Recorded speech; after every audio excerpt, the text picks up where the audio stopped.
d'implicació de pensar en tot això i explicar-ho. Sí, el que deia ells és veritat. O sigui, parlar de futbol, fer una novel·la, intenta que hagués sentit perquè el futbol si mateix és un discurs que començarem, que és un desenllaç i la gent que li agrada doncs compra aquest discurs en termes únicament esportius.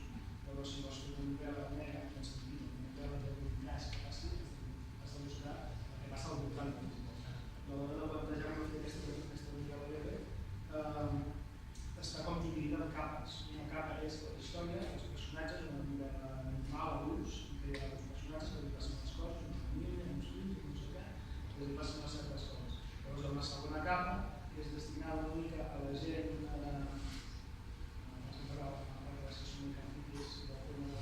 dades, de tot això, que si algú que li agrada el futbol com que llibre, també tot exigeix, perquè si tu li dones un llibre d'aquests, un llibre de dades amb el que l'entén i comets dades, doncs t'ho farà patir. I després hi ha una tercera etapa, que és la que deien ells, que és una mica de resum moral del content. En aquest cas, el primer és sobre costes, és dues temes tan importants. Fins a on pot arribar la gent des de les dues bandes, a l'hora d'apostar o a l'hora de crear mal, a l'hora de crear una organització terrorista en aquest cas, per escoltar el tema de les apostes.